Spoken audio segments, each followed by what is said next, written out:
some of these things that Kadamba Kannada Swami is writing, because I know that's what their professional interest is. And their response was that, thank you for this reminder that when difficulties come, it's actually Krishna's benediction. I mean, that's how this nice young devotee took it. Because we forget when we're going through difficulties, there's a benediction of Krishna included in the difficulty that we're undergoing. Because isn't it, the answer is yes, isn't it that when we pass through some difficulty, while we're passing through the difficulty, there's turmoil, but there's lessons and strengthening to be gained. Without the turmoil, we wouldn't likely have that strength and that it increased focus and shelter taking. For a devotee, that's the silver lining. And it's not always easy to see it or to feel it, but as one makes progress in spiritual life, that's how we see it. Bhishma is about to leave his body. You can imagine his body was in great pain, but it's already said, just by seeing Krishna's face, the pain was gone. Krishna had no pain because his body's spiritual. Bhishma had pain because his body was material. But seeing Krishna's body became spiritualized. And he wasn't feeling the pain. The pain was there, but he wasn't feeling the pain. Why? Because his consciousness was so elevated and absorbed in thought of Krishna by Krishna's mercy. The question came yesterday. Gopal Hari was asking the question, how did how did Bhaktivinoda Thakur sleep so little? Some of you were there at the Sunday program or heard the recording of it or something. Bhaktivinoda Thakur, so Prabhupada's spiritual master's father, he went to bed at between 7:30 and 8 o'clock. He got up at 10 o'clock. 2.5 hours, that was it. And then for 6 hours from 10 o'clock until 4 o'clock in the morning, he was busy writing books. Very prolific. I know what I'm doing between 10 o'clock and 4 o'clock in the morning, and it's not writing books.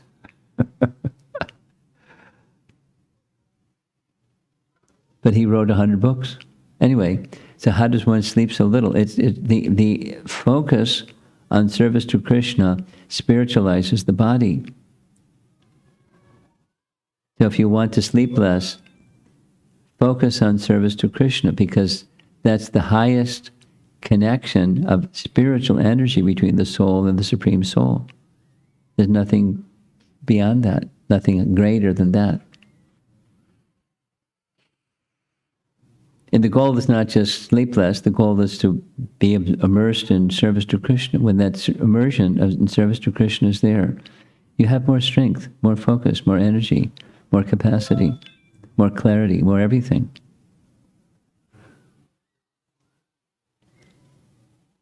Okay. Well, we covered 2 verses. Pretty good. And a few Krishna stories.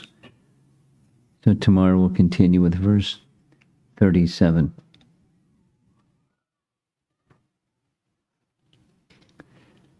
Any discussion? The sunlight is gone. Yes.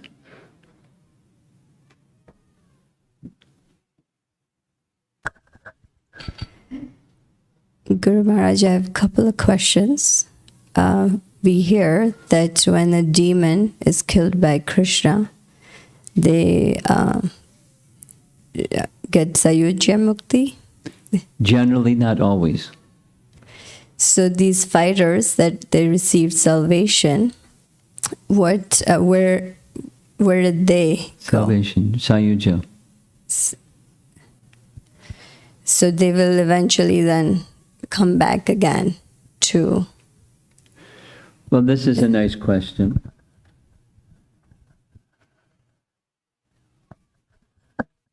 There are different opinions floating around out there. And they attain Sayuja. But can one stay in the position of Sayuja? Well, the one opinion says yes. Another opinion says without the shelter of loving service to Krishna, you can't stay there. That's what I'm accustomed to hearing. But because I recently heard a very learned devotee say the contrary, which I had not heard before, but with a certain understanding. Verses from Jiva Goswami's writings, that was his position. But I'm accustomed to hearing Prabhupada, they can't stay there.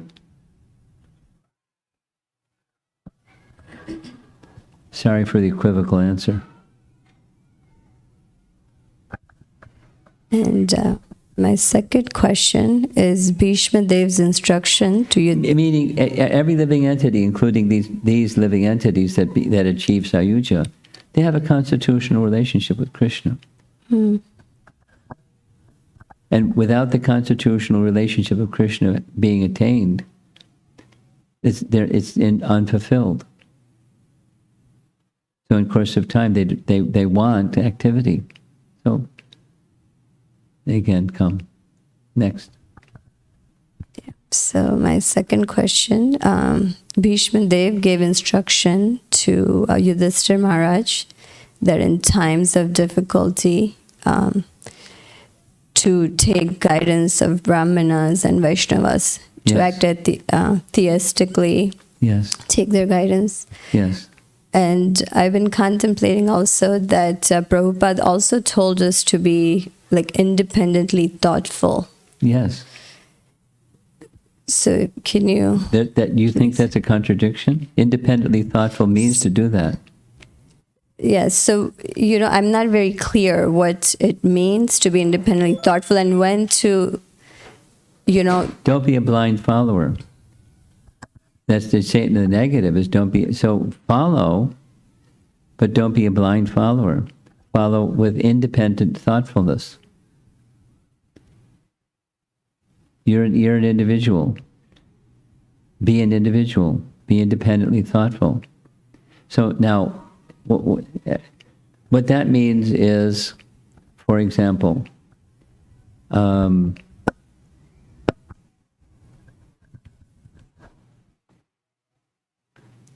because we just had this happen. It's just in my thoughts are going to Pandavanir Jalakadasi.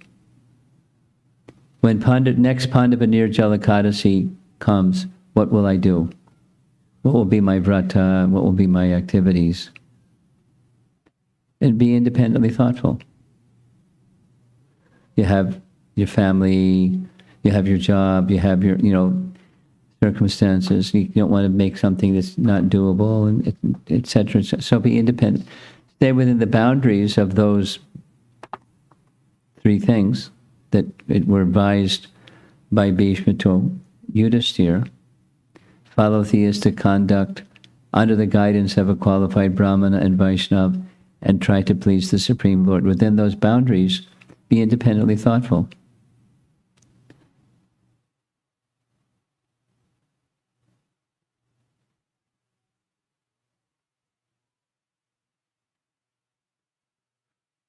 It's like the children can play out there in this, whatever you call those things, trampoline or rebounder or something. But then there's some boundaries. There's a net, and don't hit each other and things like that. There's some boundaries. And then go to it. Bounce this way or bounce that way.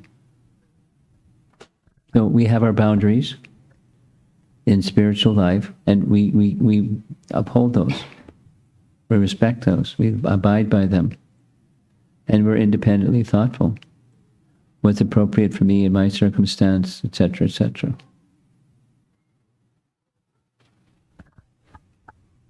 Okay.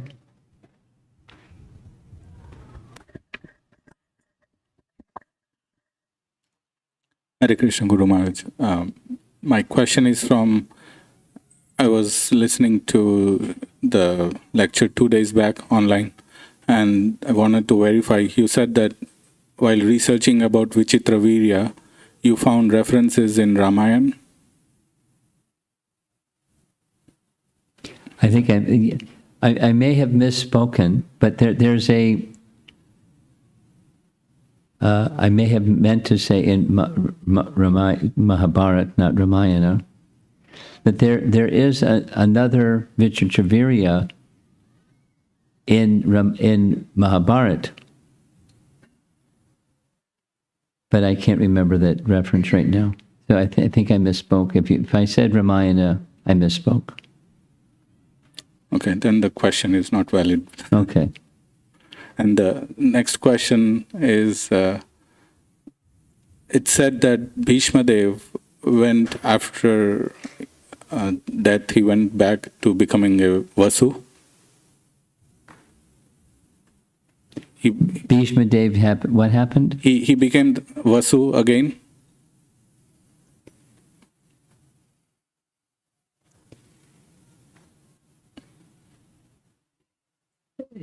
Bhishma Dev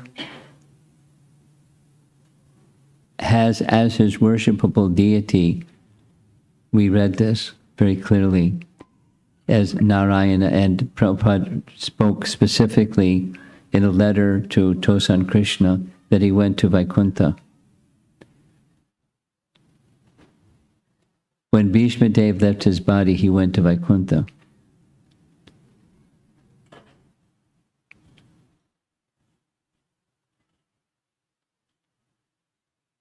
So the eighth Vasu, then somebody else took. Somebody has, my understanding of what the Vasus, there's more than 8, and there's 8 principal ones, and it's just like a post, and the names change from time to time, and someone takes that post. Like the demigods are a post, and someone occupies the post. So the 8 principal ones, he had a name. Before that, it was Dyo. Okay, Maharaj. Thank you, Maharaj. Yeah. Online. Okay. This is from Gopal Hari Prabhu. Thank you, Maharaj, for your enlightening class. Duryodhana met Krishna on many occasions. Why didn't Krishna's association and glance uplift Why didn't Krishna do what? Why didn't Krishna's association and glance uplift his heart? Whose? Duryodhana's. Oh, he's a demon. Not just Krishna's glance, he had so much association. Not all the time, but many times.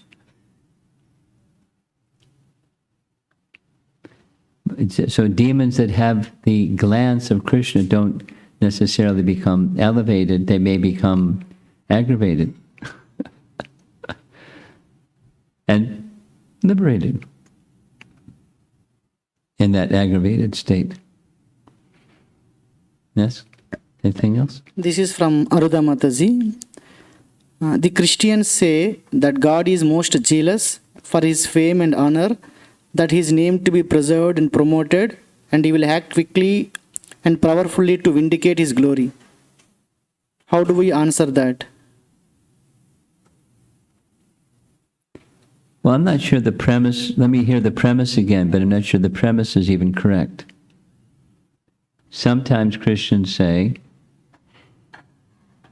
God is most jealous for his fame and honor. He's jealous for his fame and honor. Zealous or jealous? Jealous, yeah. Jealous. That's what I grew up in that tradition, Aruta, and it's a new one to me. Oh, she's saying she's not able to hear. Okay. Anyone else? Yes, in the back.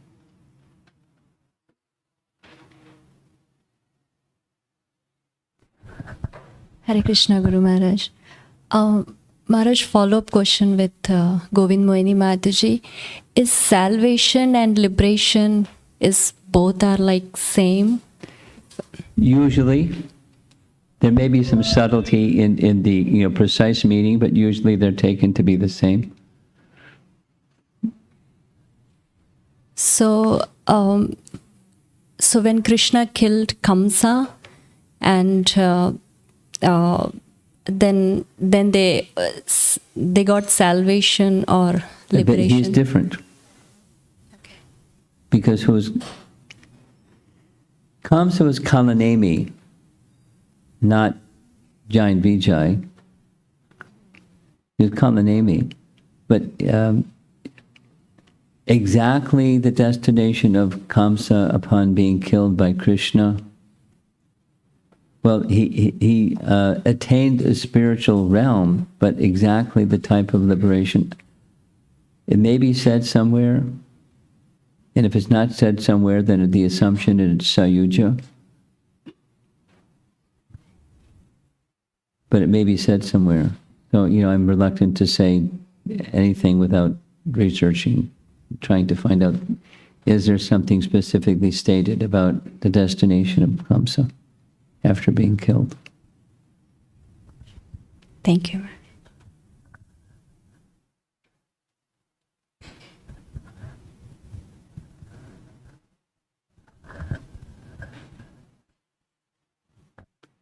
Okay, looks like we're finished.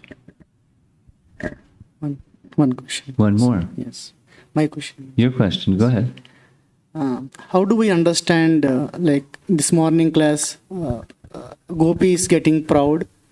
I mean, the pure devotee is getting pride, yeah. Oh, it's an arrangement of Krishna, that's how.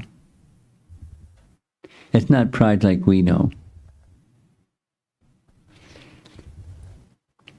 Krishna wanted to examine their love for him by his disappearing. And so he had them feel and express, and so he left and he examined and he appreciated. It's said specifically in not just in the purports, right in the verse, Krishna wanted to examine. Examine doesn't mean that he didn't know what would happen. He wanted to experience it. And so he had them do what they did, and he did what he did, and they did what they did, and then he came again. It's loving exchange, orchestrated by Krishna's internal potencies. How about in the back there? You ladies look very attentive and happy. Anything you'd like to discuss? One is coming forward. Yes? No? Okay. Srila Prabhupada ki jai. Jai.